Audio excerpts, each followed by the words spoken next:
Itu perkawinan itu dimengerti sebagai sebuah perjanjian. Ya, perjanjian. Perjanjian antara siapa? Nah itu, perjanjian itu yang dibuat oleh seorang, ya pastor paroki dalam hal tertentu bisa mengambil kebijakan dalam kasus-kasus tertentu. Tahu, karena ada kebutuhan-kebutuhan tertentu. Tapi memang mesti lihat baik, karena itu memang dijelaskan. Tapi jangan langsung ambil di kekecualian. Ah itu. Boleh kuat, kan seperti itu. Nah, jadi kan mesti mulai dari DP prinsip yang paling betul, Kang. Ya, betul.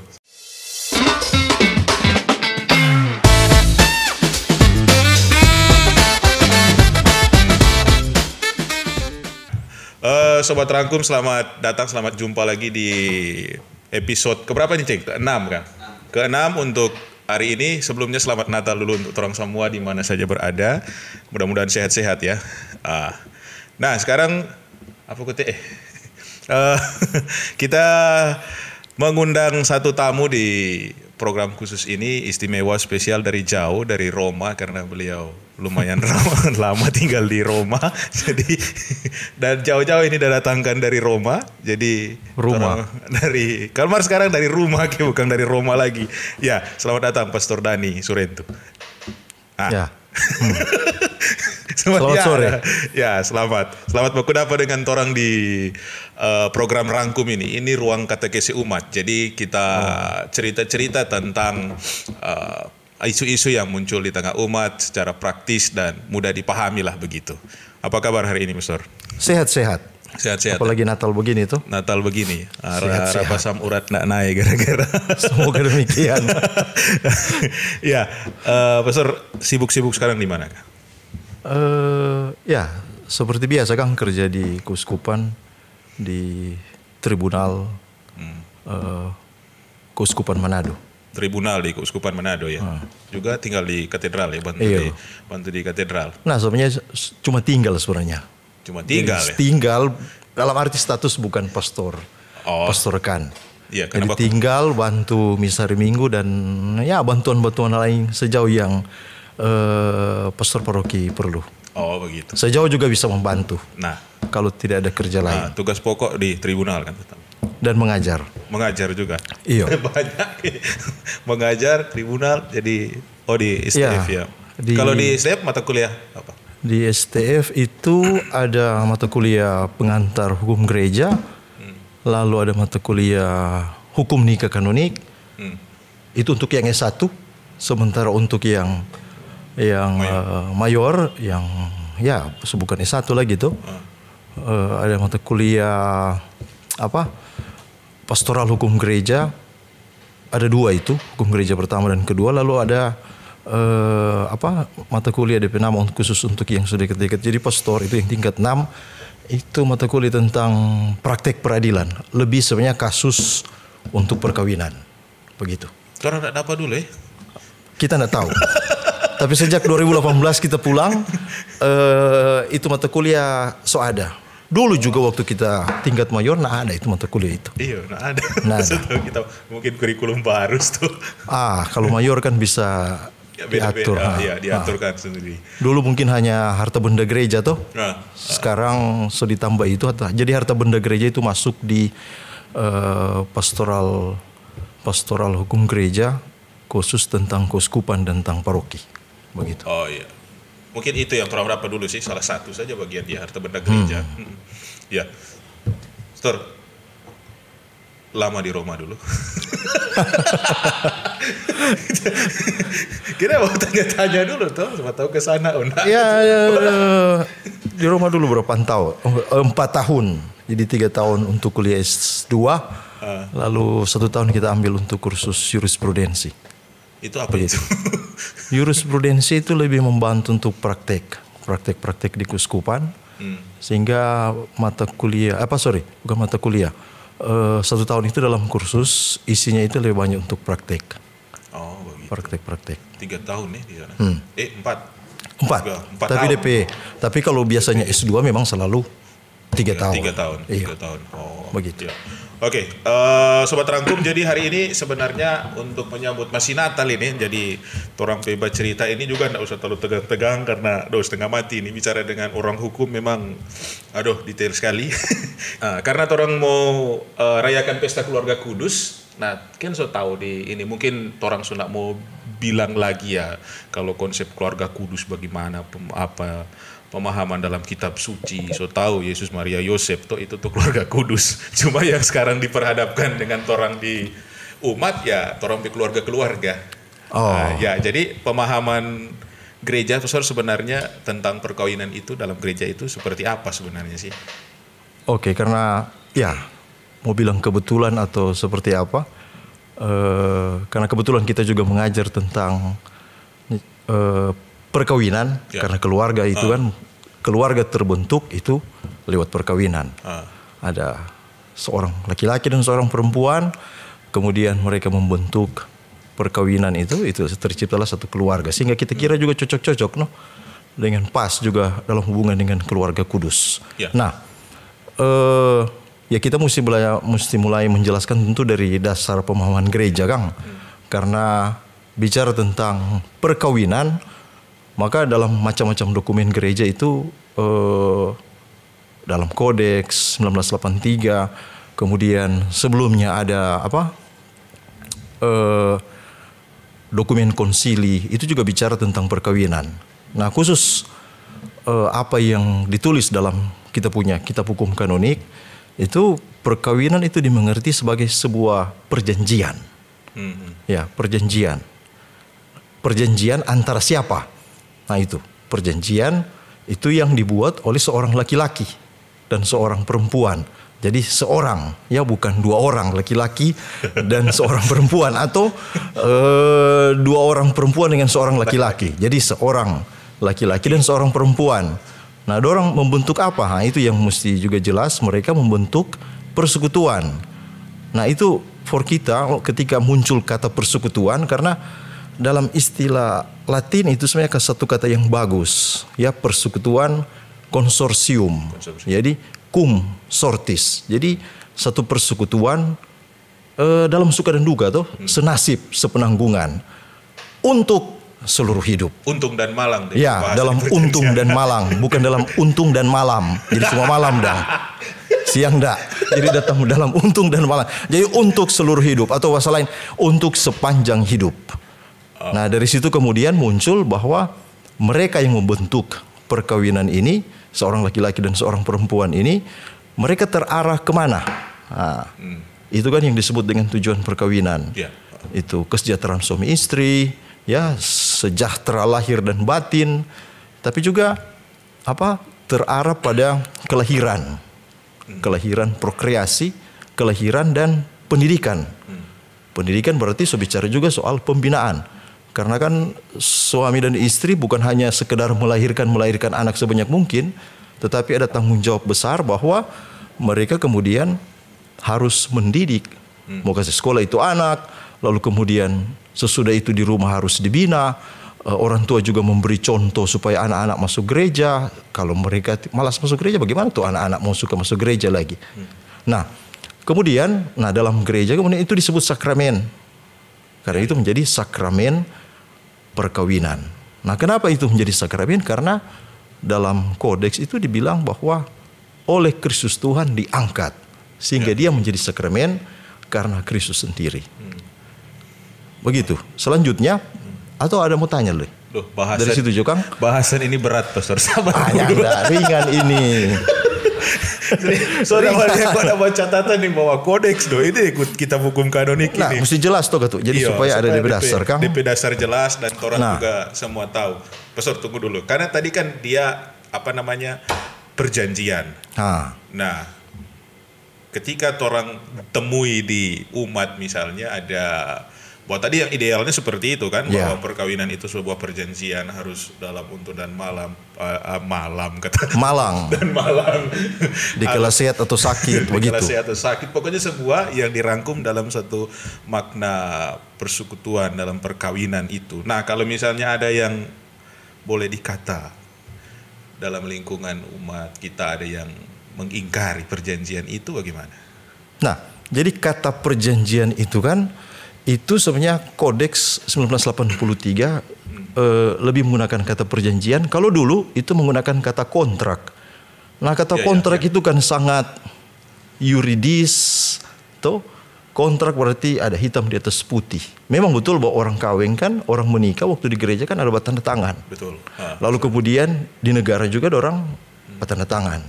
Tapi bukan sekedar kontrak, satu perjanjian. Nah, perjanjian itu kan sungguh-sungguh satu kata yang sangat biblis. Karena orang misalnya belajar kitab suci itu, Pastor Made dulu belajar kitab suci, dari kitab Kejadian bicara soal perjanjian antara Allah dengan Abraham kemudian dan bangsa. Sehingga misalnya dalam perjalanan dalam kitab suci orang belajar bahwa ada orang Israel yang tidak setia, Tuhan Allah tetap setia, memaafkan, toh, mengampuni. Sehingga kalau dalam keluarga bahwa ada kemudian dalam perjalanan, ya orang nak minta-minta kan, bahwa suami istri kemudian ada yang bikin salah, ya orang mesti belajar seperti Allah, memaafkan, memaafkan, mengampuni, saling menerima. Iya, saling menerima apa adanya toh. Betul ya. Dalam kekurangan. Rupanya tuh bahasa selamat mengarungi bahtera rumah tangga itu betul ya. Karena kan bahtera kan nyenak selalu lurus-lurus. Ada betul. DP. Ya. DP lika-liku. Lika-liku, DP gelombang.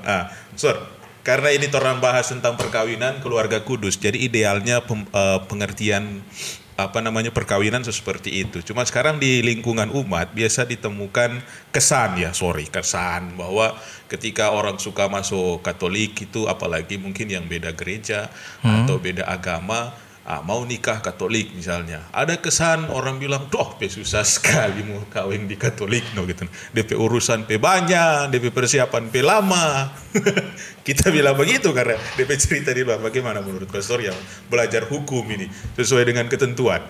Oke, ya mungkin kita terlalu bicara soal ketentuan. Memang misalnya di Keuskupan Manado kan ditulis juga di statuta kan, bagaimana kalau orang mau menikah maka mesti ada persiapan, dan itu dibilang persiapan itu 3 bulan, Kang. 3 bulan. Ada 12 kali pertemuan. Jadi 3 bulan dan 12 kali pertemuan, bukan atau. Karena kalau atau itu berarti orang bisa baking dalam 1 bulan selesai. Itu kita mau tanya sebenarnya sama Anton. Nah, apa-apa karena sudah singgung tuh jadinya apa-apa juga. Untuk kita memang perkawinan itu kan bukan bukan sesuatu yang tiba-tiba. Tapi perkawinan itu pasti direncanakan jauh-jauh. Pak Vincent itu rencana jauh-jauh untuk menikah sehingga 1 tahun. Sehingga misalnya kalau orang merencanakan perkawinan dari jauh-jauh hari, kalau mengikuti ketentuan 3 bulan, tuh persiapan 12 kali pertemuan, sebenarnya bukan sesuatu yang sulit. Nah mungkin akan jadi orang mengerti sulit kalau memang tiba-tiba. Betul. Sekurang 1 bulan sehingga suruh orang sudah pastor mesti kasih cepat, ya. Tapi memang kalau misalnya orang baca juga di statuta itu keuskupan memang ditulis bahwa pastor paroki dalam hal tertentu bisa mengambil kebijakan dalam kasus-kasus tertentu. Karena ada kebutuhan-kebutuhan tertentu. Tapi memang mesti lihat baik karena itu memang dijelaskan. Tapi jangan langsung ambil di kekecualian. Itu boleh kuat, kan sebegitu. Nah, jadi kan mesti mulai dari DP prinsip yang paling betul, Kang. Ya, betul. Mungkin ada terhubung dengan pertanyaan berikut, Sto. Belum, di situ dulu. Oh, di situ. Coba di situ. Kadang kan memang muncul kesan itu bahwa mau urus itu lama, harus ini, harus buat ini dan itu. Itu yang mungkin keliru tadi. Jadi kadang pemahamannya 3 bulan persiapan perkawinan atau 12 kali pertemuan. Jadi kadang ada yang gas memang secepat, yang penting 12 kali. Kan DP pokok yang pembahasan kan 12 poin tuh. Jadi maksudnya persiapan perkawinan ini, Kang, jadi mesti dimengerti apa dulu itu persiapan perkawinan. Sehingga kan persiapan perkawinan dimengerti bahwa itu menjadi sarana pertama bagi calon suami dan istri ini untuk mempersiapkan diri. Mempersiapkan diri untuk mengerti bagaimana itu hidup keluarga nanti itu. Sehingga kalau dimengerti bahwa persiapan perkawinan ini membantu 2 orang ini, maka kita rasa tidak akan memberatkan. Ya, ya. Dan memang ada persiapan, ada juga hal-hal secara administratif toh. Ya. Nah, sehingga persiapan yang kemudian 3 bulan ini juga menjadi sebenarnya kesempatan bagi 2 orang ini dan juga pastor paroki supaya ada kepastian enggak sebetul-betul dia tapi pasangan. Atau pastor paroki sebetul-betul bahwa 2 orang ini tidak ada halangan. Begitu, sehingga masa sebenarnya bukan panjang ya, menurut kita tidak panjang juga 3 bulan kalau setiap minggu selalu datang persiapan perkawinan. Iya juga sih, kalau mau mempersiapkan DPP tali acara, ya tidak mungkin 1 bulan sebelum, sudah 2 bulan sebelum itu mau baca cerita, mau tunggu tuh bokeh besar. Jadi sebenarnya tidak berat sih kalau memang kan, ya kembali ke pertama tadi ingatkan, ini kan mau memurnikan sebuah perjanjian ya bagi bahasa, jadi tidak gampang. Nggak gampang. Pastor tadi yang mungkin sempat singgung tadi, kalau misalnya dia ada kasus khusus kemudian dipercepat dan lain-lain, kan banyak kita temukan bilang kasusnya. Kasus-kasus khusus sebenarnya yang dimengerti misalnya dalam statuta itu, dalam statuta keuskupan itu ditulis lebih khusus mereka misalnya untuk 2 orang, misalnya kalau 1 dari kepolisian. Ya, itu sebenarnya dalam kasus seperti itu. Ya. Soal-soal lain kita tidak tahu bagaimana praktek di paroki, tapi memang pastor paroki mesti perhitungkan dengan baik-baik, karena itu kan lain kali bisa menjadi macam-macam cerita kalau tidak diperhitungkan dengan baik. Ya, berat sebelah nanti. Iya. Ya memang sih kalau misalnya kasus khusus kayak di kepolisian atau di militer, ya memang kan waktunya memang cuma dapat cuti misalnya di situ atau di ini tuh. Jadi ingat ya, persiapan perkawinan 3 bulan dan 12 kali pertemuan, bukan atau. Iya. Itu DP ideal, dong. Ya, ideal. Mar, jangan ambil DP pengecualian. Sorry, yang ketiga ini. Kadang lah, tadi kan persiapan secara umum. Itu ya boleh bilang ketentuan seperti itu. Nah, sekarang kalau misalnya kita temui di lapangan, di umat itu ada memang yang mau urus DP nikah itu, memang ada bahasanya beda agama dengan beda gereja. Nah, apakah DP persiapan sama kayak memang ini, atau memang ada kebijakan khusus untuk kasus seperti ini? Nah, oke. Jadi dalam gereja Katolik itu kan mengenal ada istilah perkawinan campur. Ya, nikah campur. Tapi bukan perkawinan campur, ganda campuran. Tapi perkawinan campur maksudnya campur, karena yang dimengerti dalam gereja beda. Misalnya kalau orang baca di Undang-Undang Perkawinan Republik Indonesia itu lain soal perkawinan campur. Nah, perkawinan campur dimengerti perkawinan dengan beda agama atau dengan orang yang tidak dibaptis. Itu. Jadi beda agama maksudnya perkawinan dengan orang yang tidak dibaptis. Jadi misalnya orang Katolik mau kawin dengan orang Muslim. Hindu, Konghucu, itu yang tidak dibaptis. Lalu kemudian ada satu juga yang perkawinan dengan orang yang dibaptis, tapi bukan dibaptis Katolik. Nah, itu kemudian ada orang bilang beda gereja.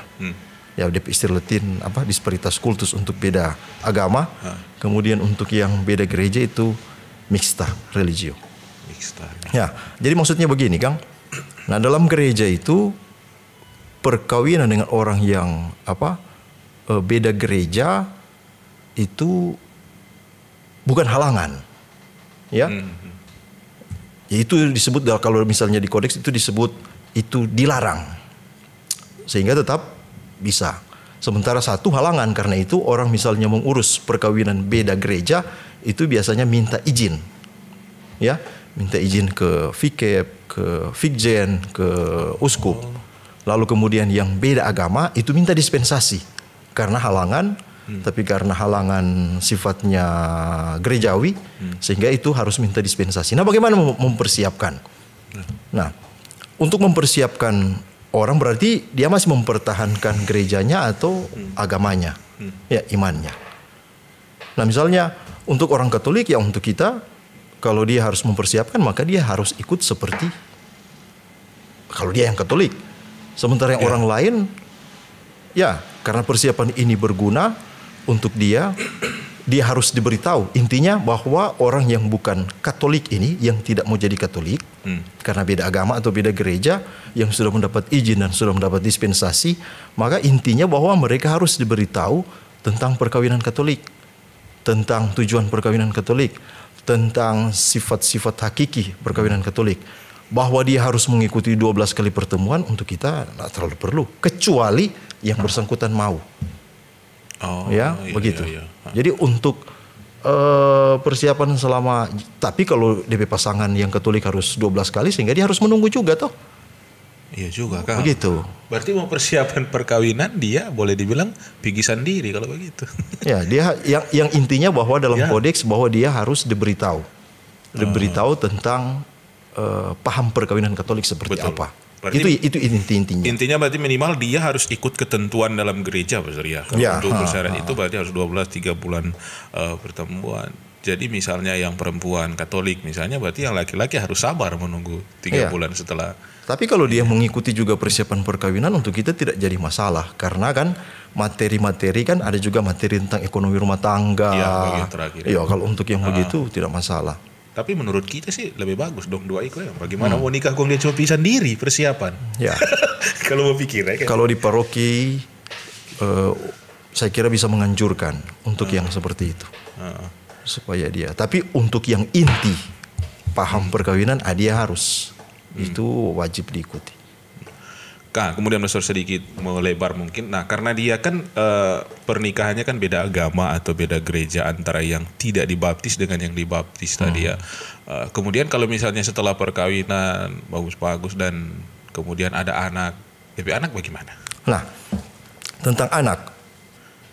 Nah, dalam kodeks itu memang dibilang begini ya. Pihak yang Katolik itu harus buat apa tuh? Surat dalam arti surat untuk menyatakan bahwa dia pertama mempertahankan DP iman. Lalu kemudian juga dia diminta oleh gereja supaya berusaha dengan sekuat tenaga. Supaya anak-anak dibaptis. Berarti menjadi Katolik. Soal menjadi Katolik tergantung DP orang tua. DP orang tua, karena itu DP orang tua punya tanggung jawab besar supaya anak-anak itu dibaptis. Okay. Kita tidak akan pernah bilang, mesti bawa berbagi, karena di ajaran gereja, di kodeks tidak pernah bilang seperti itu. Yang dituntut dari pihak laki-laki bahwa dia harus berusaha dengan sekuat tenaga, karena itu dia mesti rajin masuk gereja, memberi contoh yang baik, supaya anak-anak tertarik tuh. Kalau enggak, ya bagaimana? Tapi Saudara boleh bilang begini, kalau misalnya dia kan beda agama, atau satu misalnya Islam atau Buddha atau Hindu, kemudian satu Katolik, berarti kalau tadi bahasanya harus dibaptis, berarti otomatis dia masuk Katolik. Sebenarnya bukan harus dibaptis kalau bahasa kodeks itu dia tulis itu harus berusaha dengan sekuat tenaga, berjuang. Kalau jelas nak kuat. Jadi soal DP sekuat tenaga bagaimana? Ya, dia sendiri kan memilih dalam situasi seperti ini, sehingga sekuat tenaga berarti dia mesti berjuang. Karena seperti kita bilang, kasih contoh, ya, mengajak DP anak-anak masuk gereja dan sebagainya. Karena dia memutuskan dengan berani, dengan tahu dan sadar untuk nikah, begitu kan? Memang kan itu tidak gampang toh. Ya, betul. Orang membentuk hidup perkawinan, boleh bilang dengan agama yang berbeda, gereja yang berbeda. Nah, tapi orang tidak bisa paksa-paksa orang, Kang. Iya sih, soalnya kan ada isu lagi kan, mungkin kalau nikah beda agama itu anaknya harus Katolik begitu. Ya mungkin salah satu bentuk tadi perjuangan berusaha supaya ini, ya mungkin ya, nggak tahu juga sih. Ya tapi minimal ya idealnya seperti itu, ya harus ada izin khusus untuk hal itu. Kemudian Pastor, karena kita nikah, ya pernikahan dalam gereja itu kan monogami. Jadi satu tak terceraikan. Ya, itu dari sifat hakiki perkawinan. Ya. Kemudian kenapa begitu? Maksudnya kenapa dalam gereja tidak mengenal yang namanya perceraian? Perceraian. Nah, begini Kang. Kenapa dalam gereja tidak mengenal perceraian? Ya, orang mesti kembali ke sumber awal kita. Itulah kitab suci. Ya, karena itu kan memang kalau misalnya orang, misalnya Pastor Madi dulu pernah belajar kitab hukum kanonik kan salah satu sumber kitab hukum kanonik itu kitab suci. Sehingga itu dalam gereja, dalam hukum itu diistilahkan sebagai hukum ilahi. Nah, kenapa dalam gereja tidak mengenal perceraian karena sifat hakiki adalah kesatuan dan tidak tercerainya, maka itu berdasar sebenarnya dari kata-kata Yesus sendiri toh. Apa yang dipersatukan Allah tidak boleh diceraikan oleh manusia. Sehingga ya Tuhan Yesus sudah bilang begitu no. Orang ikut kata-kata. Ya kan. Nah, sekarang itu prinsipnya ya dalam kitab suci, dan tapi kemudian ada kasus khusus tentu dalam gereja yang boleh dibilang pasangan sudah menikah sah di Katolik kemudian pisah dan lain-lain, itu bagaimana? Nah, pertama begini Kang, bahwa dalam fakta baik di Keuskupan Manado ataupun di tempat-tempat yang lain, di keuskupan yang lain, bahwa kemudian ada memang keluarga akhirnya berpisah. Berpisah, tapi prinsipnya selalu kita misalnya dalam gereja selalu sebagai misalnya pastor paroki selalu harus berusaha untuk mempersatukan. Ya. Bahwa kalau ada masalah ya, di mana tuh orangnya pernah ada masalah, ada persoalan, bikin salah. Sehingga sebenarnya kesempatan supaya itu yang disebut dengan pastoral pos pernikahan tuh. Bagaimana keluarga-keluarga terus-menerus dibina. Sama seperti pastor-pastor juga ada pembinaan lanjut, maka keluarga juga perlu ada pembinaan lanjut. Yeah. Nah, kalau ada keluarga yang berpisah, maka tindakan pertama untuk kita di paroki adalah bagaimana pimpinan umat yang ada di paroki, ada tim perkawinan, ada tim pembina perkawinan ataupun mereka yang membina keluarga-keluarga, maka mereka sebenarnya mesti membantu supaya keluarga-keluarga yang mengalami persoalan, yang berpisah ini sebisa mungkin sekuat tenaga supaya bersatu kembali. Ya. Biarpun puluhan tahun, tetap jalan pulang sebenarnya tetap ada untuk kembali. Iya juga. Ya, betul. Karena kalau misalnya kita masuk sampai bagaimana keluarga ini mereka misalnya mengurus, mau sampai situ tuh pertanyaan pasti Kang. Itu pertanyaan berikut sebelum ke sana. Nah, jadi sebelum ke sana kan kalau di sipil kan ada perceraian namanya ya, kalau perceraian. Tapi di umat juga memang kadang ada pasangan yang menikah kemudian diurus. Nah, istilahnya situ pembatalan. Ya, sebenarnya apa sebenarnya istilah yang betul atau istilah gimana? Dulu pakai istilah anulasi, Kang. Mungkin pernah dengar anulasi. Jadi membatalkan atau apapun istilahnya. Nah, sebenarnya kalau orang perhatikan di kodeks, ya kita selalu kembali ke kodeks karena itu tuh kita udah belajar, no salah-salah. Hukum ini, Pak.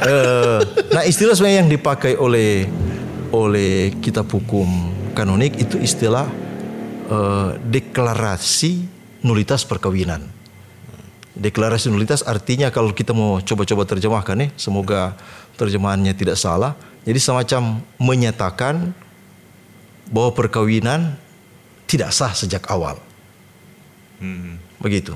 Sehingga kalau istilah pembatalan atau sebagaimana kita tidak tahu soal istilah bahasa Indonesia, tapi sebenarnya untuk kita lebih tepat kalau dibilang deklaratio nulitas perkawinan atau deklarasi nulitas perkawinan. Soalnya mau diterjemahkan itu kata nulitas agak sulit.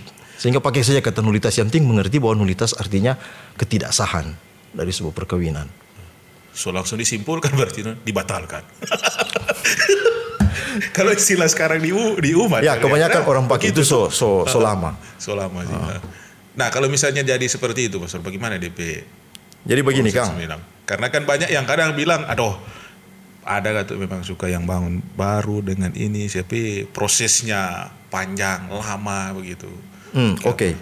Jadi proses atau prosedur untuk menyatakan sebuah perkawinan tidak sah itu sebenarnya satu tahapan ya yang dipakai oleh gereja. Sebenarnya itu so lama ya, bukan baru sekarang, bukan karena baru kita pulang kemudian so ada tuh barang itu. Nah, saja baru sekarang tapi itu so lama kan karena kodeks kodeks ini kan dari 83. Betul. Sebelumnya so ada 1917, berarti so lama sebenarnya. Hukumnya bang. Jadi maksudnya proses itu kita akan membantu, misalnya ada pasangan salah satu pihak yang datang ke tribunal untuk meminta agar perkawinan mereka diproses untuk kemudian mau dinyatakan apakah ini sah atau tidak sah sejak awal. Ya, sehingga dalam gereja tidak ada istilah, karena perceraian artinya orang kasih putus. Ya, sesudah pemberkatan. Sementara prosedur untuk deklarasi nullitatis itu dari sebelum pemberkatan dibatalkan. Pakai istilah lah orang yang biasa tahu sekarang. Nah, untuk mengurus itu kan selalu kita bilang proses itu seharusnya mulai dari paroki. Karena itu DP istilah jalan negatif. Sesudah segala sesuatu proses rekonsiliasi ditempuh untuk mempersatukan rumah tangga tidak bisa lagi, ya baru lalu ke tribunal. Tapi kan DP proses harus di paroki dulu toh. Di paroki membantu orang-orang ini, mereka yang hendak bermohon, supaya pastor paroki lihat apakah memang ada cacat dalam perkawinan mereka. Nah, dalam gereja kan orang tahu bahwa perkawinan sah itu kan ada 3 ukuran. Boleh bilang seperti itu. Ukuran pertama perkawinan sah itu kalau ada kesepakatan. Kedua, kalau tidak ada halangan. Ketiga, kalau sesuai dengan forma kanonika. Sehingga DP cacat itu dilihat dari 3 ini. Nah, itu cacat forma kanonika, cacat halangan, itu kan sesuatu yang eksternal. Sehingga kalau orang sudah ikut persiapan perkawinan, untuk kita 2 ini agak sulit. Karena so jelas terlihat administrasi yang suka kasih masuk itu model begini. Sementara sebenarnya yang kebanyakan akan dilihat itu soal apakah kesepakatan mereka itu ada halangan, ada cacat. Sehingga pastor paroki akan bantu lihat. Kalau pastor paroki lihat ini memang sama sekali ada cacat, tuh sejak awal berarti pastor paroki harus bilang kamu tidak bisa melanjutkan permohonan, sehingga begitu no. Ya, sehingga pastor saran tidak ada cara lain, baku balik no. Sementara kalau ada yang pastor paroki nilai, oh jadi dia rupa dokter kan mau cari tahu, oh di sini ada cacat, dia kemudian bantu untuk mengajukan ke tribunal. Nah susah tuh. Rumit. Saya tidak pernah jadi pastor paroki jadi. Tapi kan kalau di paroki ada penyelidikan kanonik tuh. Ya, ada penyelidikan kanonik sebelum nikah kan. Kemudian ditelusuri di situ. Cuma masalahnya secara administratif mungkin ya dia tulis atau beri keterangan semua itu dengan jelas supaya misalnya nikah. Supaya misalnya bisa nikah begitu. Dalam arti ya ada mungkin sedikit penipuan dalam tanda petik. Nah, karena itu memang mesti dicari tahu. Nah, itu dia prosesnya situ. Secara administratif dia tidak ada cacat. Kemudian di 2 kesepakatan lain juga mungkin tidak bisa. Bagaimana itu, Sur? Nah, jadi misalnya kalau ada kan sulit dibuktikan kalau dia. Memang untuk mencari bukan celah ya, mencari cacat misalnya dalam bagian kesepakatan itu kan tidak gampang karena cacat kesepakatan kan itu berhubungan dengan kehendak. Kehendak manusia untuk menikah toh. Nah, bagaimana orang mau cari tahu ada DP cacat di bagian kehendak dengan pengetahuan tentang perkawinan? Ya itu pastor paroki mesti tanya-tanya kepada yang bersangkutan. Karena itu biasanya kan diminta coba backing kronologi perkawinan seperti apa, dan supaya lihat panjang bagaimana kamu baku dapat atau apakah penipuan terjadi atau ada pura-pura di situ atau pura-pura misalnya kita mau kawin dia tapi sebenarnya ada pasangan lain. Karena itu misalnya baru 1-2 hari, baru 1 bulan misalnya satu suka tinggal. Atau misalnya karena dia didesak atau karena misalnya ketakutan ya, sehingga orang misalnya terpaksa untuk menikah. Ya, jadi yang begitu memang terus terang baring ini tidak gampang. Tidak gampang. Tapi pokok yurisdiksi itu, Cak. Antara keinginan dan kehendak. Ya, kehendak dan keinginan, apa? 2 hal biasanya, kehendak dan pengetahuan. Keinginan. Itu. Memang agak sulit dibuktikan memang sih, tapi yang namanya dalam kesepakatan pernikahan kan itu ada apa ya? Tadi kembali ke poin pertama tentang perjanjian. Jadi kalau perjanjian itu diingkari dengan sebuah penipuan dalam tanda petik, tentu itu pasti akan terungkap juga sih. Pastor, lanjut. Kalau misalnya kemudian ada setelah proses itu ada pasangan yang mungkin nikah sah secara Katolik, itu sebenarnya dia punya syarat, boleh dikata ya, yang ditanya oleh umat ini syarat bagaimana supaya dia mungkin ada kasus perkawinan sebelumnya kemudian pisah dan ingin membangun rumah tangga kembali lewat pernikahan juga Katolik yang sah, begitu. Jadi ada mungkin syarat tertentu yang harus dipenuhi untuk mengurus. Ya. Untuk mengurus. Untuk supaya dia bisa nikah sah lagi secara Katolik. Nah jadi itu tuh dia harus mengurus itu, mengajukan permohonan. Ya, nah di paroki-paroki kan kali lalu memang kita sempat bagi itu ke pastor-pastor paroki, bilanglah prosedur dan secara administratif apa saja yang harus disiapkan oleh mereka yang bermohon. Nah mereka yang bermohon. Nah itu di proses seperti apa itu memang dijelaskan di situ bahwa yang pada intinya yang bersangkutan yang harus bermohon dan dia harus menulis ya riwayat perkawinan, kronologi perkawinan seperti apa. Sebenarnya yang harus diperhatikan bahwa kalau dia misalnya mau menulis tentang kronologi perkawinan, maka dia mesti banyak juga bercerita tentang sebelum pernikahan seperti apa. Jangan dia langsung bercerita, oh sesudah kawin begini, oh pisah dan seterusnya. Enggak, dia harus menceritakan banyak di situ. Berarti yang ditelusuri pra pernikahan. Ya, sampai pada hari perkawinan. Bukan pasca pernikahan ya. Ya, tuh sesudah itu kan boleh bilang kita pakai istilah sesudah itu kurang sama dengan apa ya, DP akibat Kang. Ya, kalau misalnya orang bakar, orang DP api. Betul. DP bara kan ada di awal. Itu yang sebenarnya harus ditelusuri lebih. Memang nggak gampang terus terang di paroki juga nggak gampang untuk telusuri seperti itu. Tapi kan untuk menyatakan pasangan itu memang pernikahan sebelumnya ya itu tidak sah, kemudian bisa nikah itu kan ada apa dari tribunal tuh? Ya, karena itu kan misalnya kalau di paroki sudah disiapkan berkas-berkas yang diminta disiapkan, maka kemudian mengadakan pengajuan ke tribunal perkawinan di Kuskupan, contoh di Kuskupan Manado di Manado di Kuskupan di kantor. Ya. Lalu dari situ kan kita akan baca.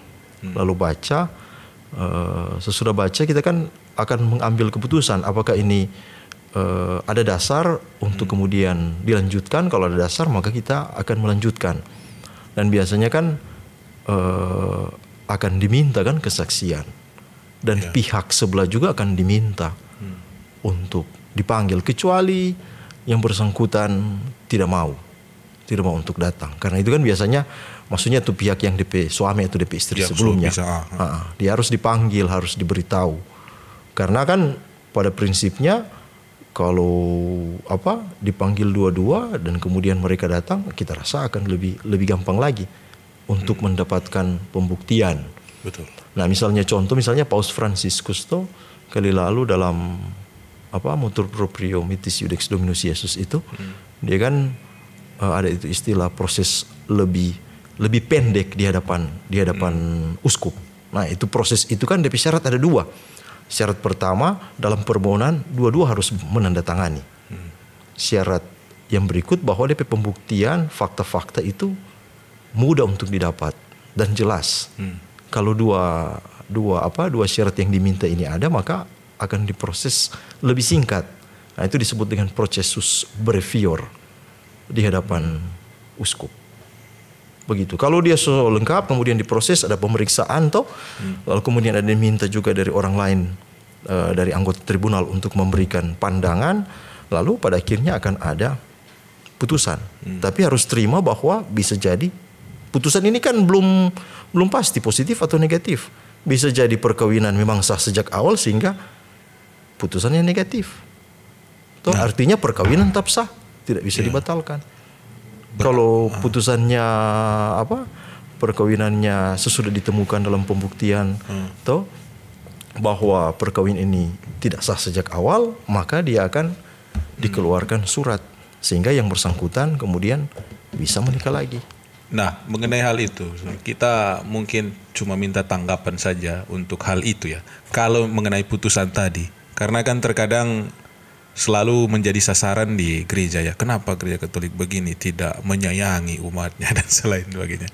Ketika putusan yang dikeluarkan itu negatif, menyatakan bahwa memang pernikahan mereka sebelumnya itu sah adanya. Jadi otomatis tidak bisa lagi menikah secara gereja. Katolik.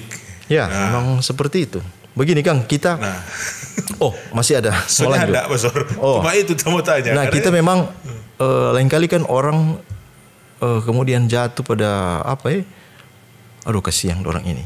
Nah, itu. Tapi kita ada prinsip yang selalu kita bukan kita mau pikir atau kemudian kita selalu menjadi catatan untuk kita. Karena Tuhan Yesus sudah bilang begitu kok. No.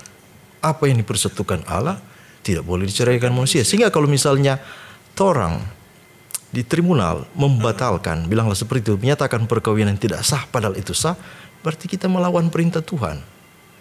Iya tuh? Iya Kang. Berarti kita berdosa. Betul. Nah, ya. Di situ sih harus muncul maksudnya penyadaran orang untuk umat. Karena kadang susah juga mau jelaskan loh. Karena dia bilang, apalagi kadang muncul kasus khusus mungkin ya, kayak pokok dia boleh, padahal begini. Akhirnya muncul cerita sana sini lah yang begitu. Ya memang seperti Tapi itu. Tapi sih pada prinsipnya yang Pastor katakan tadi ya, sedangkan Tuhan Yesus bilang itu tak terceraikan, jadi dipersatukan Allah. Karena kita rasa juga kita akan menjadi berdosa, perlu pengakuan dosa. Karena melawan perintah dari Tuhan tuh, karena Kristus sendiri udah bilang itu. Iya, jadi jangan selalu mempersalahkan hakim gereja. Ini berat ini. Ya, karena itu memang kita mesti diselidiki dengan benar, dengan baik. Oke, mungkin Pastor cek masih ada waktu orang toh. Wah, masih ada. Nah, mungkin ini di luar konteks ini Pastor. Mungkin masih berhubungan dengan pernikahan. Kali lalu kan sempat muncul isu atau cerita-cerita yang mungkin judulnya suka trending atau bagaimana mengenai pernikahan yang tadi kan, pria dan wanita, bukan ganda campuran atau bagaimana tuh. Ya minta maaf saja karena memang muncul kasus khusus seperti itu yang kadang di gereja tuh. Bagaimana mungkin tanggapan dari gereja dalam hal ini dari segi hukum gereja yang mengenai pernikahan seperti itu? Oke. Ya semoga kita tidak salah bicara.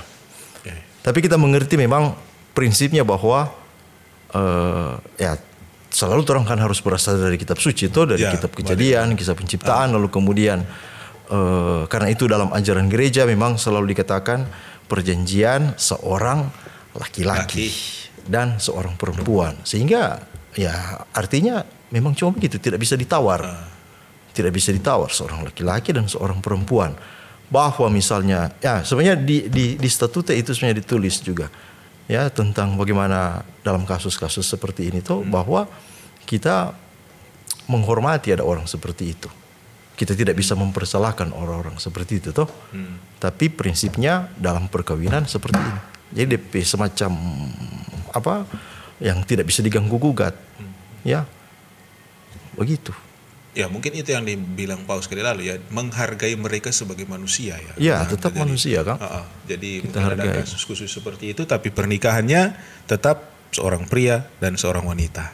Nah, Pastor, kasus yang mungkin banyak kasus ini kan. Kasus apa ini? Banyak bicara masalah tuh. Nah, untuk mengenai sahnya sebuah pernikahan kan pria dan wanita, tuh kesepakatan. Nah, waktu kita belajar di situ kan ada satu kanon yang orang bilang kanon pernikahan khusus memang tanpa adanya imam, tapi itu sah. Tanpa adanya imam. Maksudnya yang diberkati. Jadi kasus khusus yang menikah di hadapan dua saksi. Oke. Nah itu dalam forma kanonika kan? Khusus ya.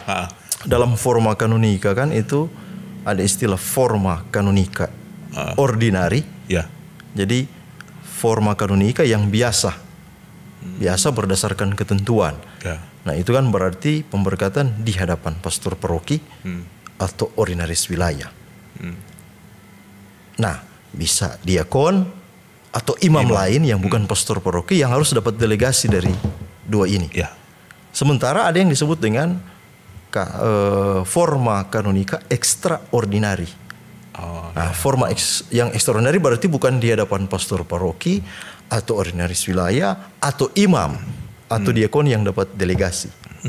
Berarti di hadapan dua saksi, no? Dua saksi. Nah, itu kan dalam situasi sangat situasi khusus. Situasi khusus. Karena itu memang di kodeks misalnya memang dijelaskan tentang forma ekstraordinari itu. Jadi 2 orang saksi. Begitu. Tapi nikahnya tetap sah itu. Iya, tetap sah.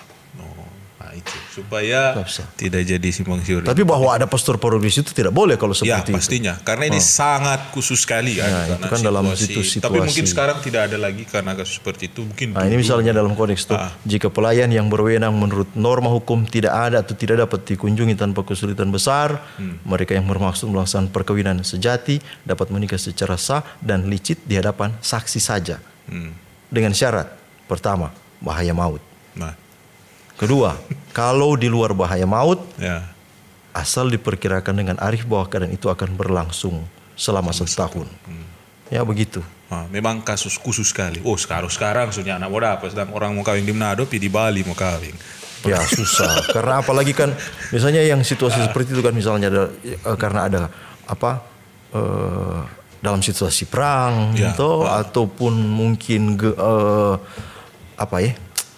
gempa bumi terus-terus atau maksudnya untuk yang di luar bahaya maut beda dengan yang dalam bahaya maut. Tapi apalagi di lingkungan kita Keuskupan Manado kan untuk pelayan pastoral juga kan imam, so boleh bilang dulu di Sulawesi Tengah itu pernah jadi yang situasi dulu sih kita dengar begitu. Tapi kan memang dulu sekali.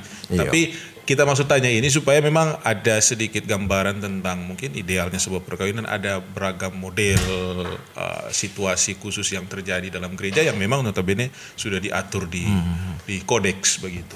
Ya. Oke. So, mungkin ada mau bilang sesuatu for anak muda yang semua kawin.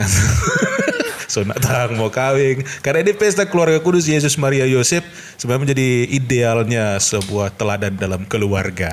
Mungkin ada mau bilang sesuatu? Oke, memang keluarga kudus kan Yesus Maria Yosef itu memang satu keluarga teladan untuk orang semua kan. Nah, untuk orang muda kita kira dalam gereja kan ada istilah itu persiapan jauh tuh. Sehingga sebenarnya bukan cuma untuk anak muda tapi di paroki-paroki, untuk keluarga. Saya kira pertama orang tua harus memberi contoh yang baik kepada anak-anak. Di paroki harus mengusahakan supaya selalu ada katekese. Itu yang selalu uskup bilang kali lalu Kang. Supaya ada katekese. Katekese juga tentang perkawinan. Betapa luhurnya sebuah perkawinan.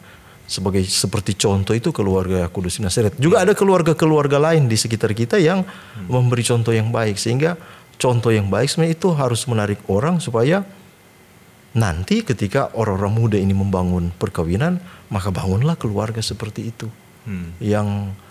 Yang harus memang direncanakan, dipersiapkan. Ya, ambillah contoh keluarga-keluarga yang baik. Supaya karena kalau dalam gereja keluarga-keluarga kita misalnya keluarga-keluarga Katolik mampu memberi contoh yang baik, semakin bagus itu paroki-paroki.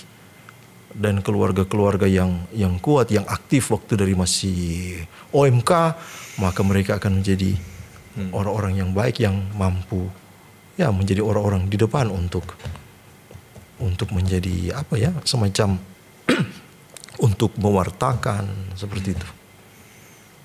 Oke. Sebegitu. Oke. Sebegitu sobat rangkum terapi pembicaraan, karena semua kalau minta tambah dan kita semua lebih pusing. Bicara hukum jangan pusing. Mungkin begitu dulu topik pembicaraan. Kalau misalnya ada nanti pertanyaan atau apa bisa isi di kolom komentar. Nanti orang undang lagi pastor berikut dengan pembahasan yang mungkin lebih ini. Karena kan cuma di keuskupan orang boleh panggil. Sejauh beliau nak sibuk. Oke, begitu sobat rangkum, jadikan keluarga ini harta yang paling berharga. Dan jadikan keluargamu juga istana yang paling indah. Sekian, dadah. Sip.